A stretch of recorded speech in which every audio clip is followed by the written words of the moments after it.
بہتر، بہت بہتر۔ آج جو ہوا ہے ان لوگوں کے ساتھ، یہ جو تینوں ٹاؤٹس بیٹھے ہیں ان لوگوں کے ساتھ، آج جو گوندل صاحب نے جو کیا ہے یہ بہت اعلیٰ معیار کا تھا، بہت اعلیٰ طریقے سے ان کے جو سافٹ ویئر ہے وہ اپڈیٹ ہوئے ہیں، on line soft where update کیے ہیں، گوندل صاحب نے حق ادا کیا صحافت کا۔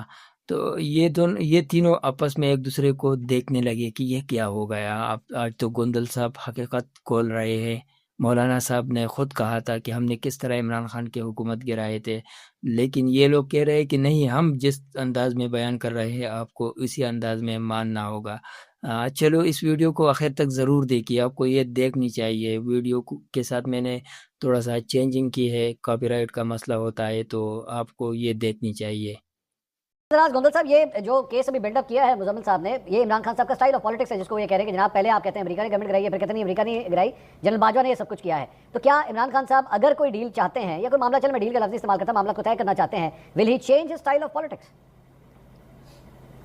مجھے سب سے پہلے مجھے نہیں معلوم کہ مزمل صاحب کی بات کا زیادہ یقین کرنا ہے یا فضل الرحمان صاحب، مولانا فضل الرحمان جو اس پورے معاملے کے دوران سب سے بڑے اسٹیک ہولڈر تھے، ان کی بات پہ یقین کرنا ہے۔ امپورٹنٹ یہ ہے کہ کیا عمران خان کی گورنمنٹ آرگینیکلی گری ہے یا عمران خان کی گورنمنٹ گرائی گئی ہے۔ اس کے لیے مولانا فضل الرحمان کا بیان کافی ہے، جس میں بتاتے ہیں کہ ہمیں کس نے بلا کے کہا کہ آپ اس گورنمنٹ کو گرائیں۔ یہ امپورٹنٹ ہے، ایک بات۔ دوسری بات کہ اسمبلیاں ٹوٹیں، اس نے یہ کہا وہ کہا، اس کا فیصلہ میں نے، آپ نے، یا سید مزمل نے، یا افتخار صاحب نے، یا کاظمی صاحب نے نہیں کرنا۔ اس کا فیصلہ پاکستان کے لوگوں نے کرنا ہے، اور پاکستان کے لوگ سب سے بڑے اس جمہوریت کے، اس ملک کے اسٹیک ہولڈر ہیں، اور انہوں نے اس نیریٹو کے ساتھ ان لوگوں کے سامنے دلائل پڑے ہیں، ثبوت پڑے ہیں، تو پھر بھی یہ لوگ کیڑے نکلنے کی کوشش کر رہے ہیں، کیڑے نکالنے کی کوشش کر رہے ہیں۔ یہ لوگ ماننے کے لیے بالکل تیار نہیں ہے۔ آپ لوگ اپنے رائے کومنٹ سیکشن میں لکھیے، ہمیں بتائیے کہ آپ اس منصور علی خان کی باتوں سے متفق ہیں یا عمر دراز گوندل کے۔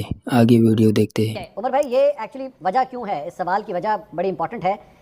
بلڈنگ یور کیس کے ایک انٹرنیشنل سازش کے تحت آپ کی حکومت گرائی گئی، اینڈ بلڈنگ یور کیس کے اسٹیبلشمنٹ نے ایکچولی آپ کی حکومت گرائی۔ یہ دو مختلف چیزیں ہیں، ایک انٹرنیشنل کنسپریسی اور ایک نیشنل کنسپریسی میں کوئی تو فرق ہونا چاہیے۔ اور اسمبلی انٹرنیشنل کنسپریسی میں ریزالو ہوئی ہے۔ اس کا تاریخی حوالہ دیتا ہوں، اس کا تاریخی حوالہ دے دیتا ہوں۔ جناب ذوالفقار بھٹو کی گورنمنٹ کا سب کچھ یہیں پر ہوا۔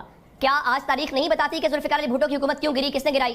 سو اس پہ نہ جائیں۔ اصل میں میرا سوال صرف ابھی تک وہیں کا وہیں ہے کہ کیا عمران خان کی گورنمنٹ آرگینیکلی گرائی گئی؟ بھائی گرانے والے کردار خود کہہ رہے ہیں، ہمیں کس نے بلا کے کہا کہ اسے گورنمنٹ گراؤ؟ ایک بات۔ دوسری بات میں جو کہتا ہوں کہ پاکستان کے لوگ سب سے بڑے جج ہیں۔ جب 8 فروری کو لوگوں کے پاس وہ گئے اور انہوں نے کہا کہ دیکھو بھائی میری گورنمنٹ گرائی گئی، یہ سب کچھ نیریٹو ہے، لوگوں نے اس نیریٹو کو بائی کیا، لوگوں نے اس کے ساتھ اس کی سٹیمپ لگائی۔ اچھا، اس سے بھی ہٹ کے جو ایک اور امپورٹنٹ چیز کہ اسمبلیاں اس کے کہنے پہ توڑ دی، فلاں کے کہنے کے اوپر توڑ دی، بھائی اسمبلیاں توڑ کے وہ لوگوں کے پاس گئے، کیا لوگوں نے ووٹ نہیں دیا؟ لوگوں نے اس کے نیریٹو کو انڈورس نہیں کیا۔ اور ایک اور بات، ہمارے بہت سارے دوست یہاں کہتے تھے کہ دیکھیں وہ ارریلیونٹ ہیں، ان سے کوئی بات نہیں کر رہا۔ بھائی ان سے کوئی بات اگر نہیں کر رہا، یہ جو بھی خاموش مفاہمت کی باتیں ہو رہی ہیں، یہ کیوں ہو رہی ہیں؟ دیکھیں وہ آج بھی اس ملک کی سب سے ریلیونٹ پارٹی ہے، وہ آج بھی ملک کا سب سے ریلیونٹ لیڈر ہے۔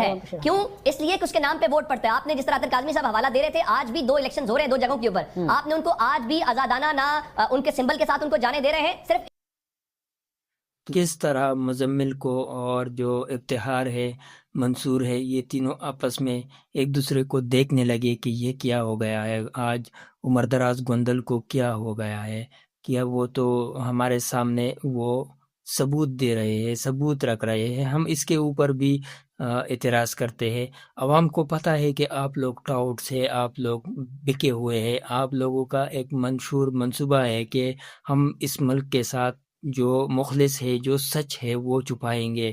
کس کے لیے کام کر رہے ہو؟ اسٹیبلشمنٹ کا نام اپنے بلاگز میں لیتے ہیں یہ مزمل صاحب، لیکن اس کے باوجود ان کے جو کام ہے وہ لگتا ہے کہ اسی اسٹیبلشمنٹ کے لیے یہ سب کچھ کر رہا ہے۔ اگر نہیں کرتے تو پھر یہ آج نواز شریف پر جس طرح وہ عمران خان پر اعتراض کر رہے ہیں نا، آج وہ نواز شریف پر بھی کرتے، آج وہ زرداری پر بھی کرتے، بلاول پر کرتے، مریم نواز صاحبہ پر کرتے، لیکن نہیں، وہ تو ان پر بالکل اعتراض نہیں کرتے، نہ ان کے کام سے ان کا کوئی غرض ہے، نہ ان کے خوبی سے، نہ ان کی برائی سے کوئی غرض نہیں ہے، کوئی غرض نہیں ہے۔ ان کا بس یہی مشن ہے کہ عمران خان نے یہ کیا تھا، عمران خان نے وہ کیا تھا، ارے وہ تو 4 سال پہلے کیا ہے۔ اب جو لوگ کر رہے ہیں، اب جو جہاز خرید رہے ہیں، اب جو ملک کے جو اکانومی برباد ہو گئی ہے، ملک کے اندر جو انتشار ہے، جو ہر صوبہ دوسرے صوبے سے نفرت کرتے ہیں، ہر نسل دوسرے نسل سے نفرت کرتے ہیں، ہر زبان والے دوسرے زبان والے سے نفرت کرتے ہیں.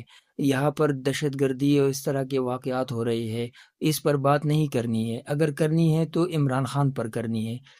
یہاں آ کر بیٹھنے سے بہتر یہ تھا کہ آپ لوگ کوئی اچھا کام کرتے. یہاں پر آپ لوگ کیا کرتے ہیں، عوام کے سامنے جھوٹ بیچنے کی کوشش کر رہے ہیں. عوام کو جو آپ لوگ بتا رہے ہیں، جو دکھانے کی کوشش کر رہے ہیں، یہ اس سے عوام کو کچھ فائدہ نہیں ہوگا. اس سے عوام کا اور بھی نقصان ہو رہا ہے. آنے والے نسلوں کے ذہنوں میں آپ لوگ جھوٹ سے ایک نظریہ بنانے کی کوشش کر رہے ہیں.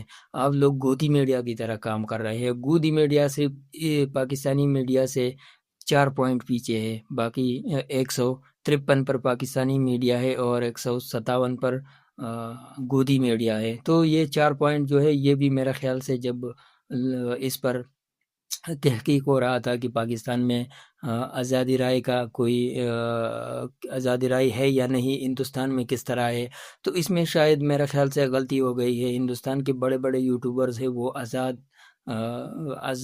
ہم سے، ہمارے یوٹیوبر سے وہ زیادہ کلم کلا اپنے گورنمنٹ پر کرٹیسائز کر رہے ہیں، ان کے فیصلوں پر اعتراضات کرتے ہیں. وہ براہ راست وہ گورنمنٹ پر اعتراض کرتے ہیں، اپنے افواج پر بھی کرتے ہیں، اپنے آپریشن سندور پر وہ کرتے ہیں. ہم کر سکتے ہیں؟ نہیں، ہم تو اس طرح کی کوئی بات نہیں کر سکتے.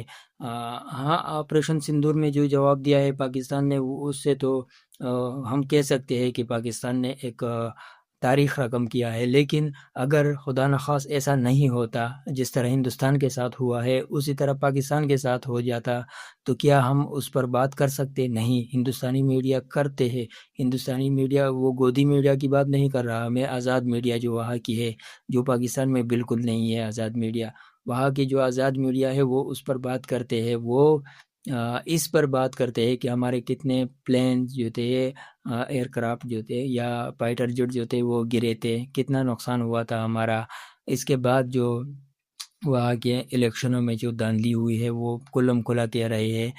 وہاں کے بڑے بڑے یوٹیوبرز ہیں، وہ میڈیا پر آواز اٹھا رہے ہیں کہ یہ میڈیا جو ہے یہ کام کی نہیں ہے. تو ہم اسی میڈیا سے جو ہم فن کے لیے سنتے ہیں، فن کے لیے اسے دیکھتے ہیں، اسی میڈیا سے ہمارا میڈیا جو ہے وہ صرف 4 پوائنٹ پیچھے ہے، زیادہ پیچھے نہیں ہے. تو یہ جو لوگ آ کر یہاں پینل میں بیٹھ کر بات کرتے ہیں، یہ ان میں زیادہ تر ٹاؤٹس لوگ ہوتے ہیں. وہ لوگ جو حکمران کو خوش کرتے ہیں. کس انداز میں خوش کرتے ہیں؟ ان کا ایک الگ انداز ہے، ہندوستانی میڈیا کا ایک الگ انداز ہے، لیکن ان کا انداز جو ہے وہ بہت زیادہ خطرناک ہے. خطرناک کیوں ہے؟ عام بندہ اسے سمجھ نہیں پاتے. ہندوستانی میڈیا کا جو انداز ہے وہ سب لوگ سمجھ گئے ہیں، سب ہندوستانی کیا کہ سارے دنیا والے سمجھ گئے ہیں کہ کس طرح ان کا انداز ہے. لیکن یہاں کا جو انداز ہے وہ بہت سیکریٹلی انداز ہے. یہ ایسا انداز ہے کہ جس سے لوگوں کے ذہنوں میں یہ بات بیٹھ جاتی ہے کہ نہیں، عمران خان کا جو فلسفہ تھا یا کسی اور کا تھا وہ غلط تھا. آج جو لوگ ہیں ان کا فلسفہ جو ہے یہ صحیح ہے، یہ لوگ کام کر رہے ہیں، اصل میں وہ لوگ کام نہیں کر رہے تھے. تو اس طرح کا جو ان کا جو نظریہ ہے، ان کا جو ایک پلان ہے، پلان کہ ہم آگے جا کر جو نوجوان نسل ہے اس کو ہم سمجھائیں گے کہ آپ لوگ غلط راستے پہ ہیں، سیدھا راستے پہ آؤ. تو سیدھا راستہ کیا ہے؟ سیدھا راستہ یہ ہے کہ آپ شہباز شریف پر آواز نہیں کر سکتے کہ آپ نے یہ کیوں کیا اس طرح. آپ کسی اور پر نہیں کر سکتے. ہم پھنسے ہیں کس چیز میں؟ ایران اور امریکہ کے جنگ رکوانے میں. لیکن اپنے ملک کے اندر حالات کیسا ہے؟ پی ٹی آئی چھوڑو پی ٹی آئی کے ساتھ جیسا بھی ہے، لیکن چھوڑو، اس کی بات نہیں کرتے. ہم بات کرتے ہیں عوام کی، عام عوام کی. آپ وہ مسلم لیگی بھی ہو سکتے ہیں، وہ پیپلز پارٹی کے بھی ہو سکتے ہیں، وہ نیشنل کے ہو سکتے ہیں، وہ کسی بھی جماعت کے ہو سکتے ہیں. ان کے ساتھ ملک کے اندر کیا ہو رہا ہے؟ کیا یہاں میں محفوظ ہوں، آپ محفوظ ہے، کوئی اور محفوظ ہے، کوئی محفوظ نہیں ہے۔ یہاں کے حالات اتنے خراب ہو چکے ہیں، اتنے کہ ہم کہہ نہیں سکتے۔ ہر کوئی اپنے سر کا امان مانگ رہے ہے کہ مجھے اگر اس طرح اس سائڈ پہ بات کرتا ہوں تو یہاں سے بھی مجھے خطرہ ہے مرنے کا، اور اگر ان لوگوں کے لیے بات کرتا ہوں تو یہاں سے بھی خطرہ ہے۔ دونوں طرف ہم کسی کے بارے میں بات نہیں کر سکتے، اگر کریں گے تو موت ہی موت ہے۔ دونوں طرف ہم خطرے میں ہیں۔ اس کو لے کر ایک خطرہ یہ بھی ہے کہ پاکستان کا جو اکانومک لاز ہے، جس لاز سے ہم گزر رہے ہیں اس وقت، یہ پاکستان کے تاریخ میں میرے خیال سے بدترین حد تک ہم پہنچ گئے ہیں، بدترین ماحول اور وقت میں ہم جی رہے ہیں۔ تو یہ بہت بہت خطرناک وقت ہے عوام کے لیے، کسی بھی جماعت کے لوگ ہوں، ان سب کے لیے ہمیں آواز اٹھانی چاہیے۔ پی ٹی آئی پر بھی ہمیں اعتراض کرنی چاہیے۔ پی ٹی آئی کے خیبر پختونخوا میں جو حکومت ہے اس نے بھی اتنے کام نہیں کیے ہیں۔ اس سے میں یہ سمجھتا ہوں کہ جو مسلم لیگ کے پنجاب میں حکومت ہے اس نے پی ٹی آئی سے کافی اچھی کارکردگی دکھائی ہے، لیکن وہاں کے زیادہ تر جو ہے وہ ایڈورٹائز پر زیادہ پیسے خراب ہوئے ہیں، زیادہ ان کے اپنے شاہی زندگی گزارنے کے لیے بھی بہت سے پیسے خراب ہوئے ہیں۔ تو وفاق میں حکومت ان کا ہے تو اس لیے ان کے پاس سپورٹ ہے، اور پی ٹی آئی کے پاس سپورٹ نہیں ہے۔ پھر بھی پی ٹی آئی نے اتنا کارکردگی نہیں دکھایا ہے، اس کو ہم مانتے ہیں، لیکن پی ٹی آئی مجبور ہے، ان کا لیڈر جیل میں ہے، ان کو وفاق سے کچھ نہیں مل رہا۔ تو ہمیں اس پر بھی دھیان دینا چاہیے۔ یہ ٹاؤٹ صحافی جو ہے ان کے باتوں میں نہیں آنی چاہیے۔ تو یہ آج کی ویڈیو تھی، اگر آپ کو پسند آئی ہے تو لائک، شیئر، سبسکرائب ضرور کریں۔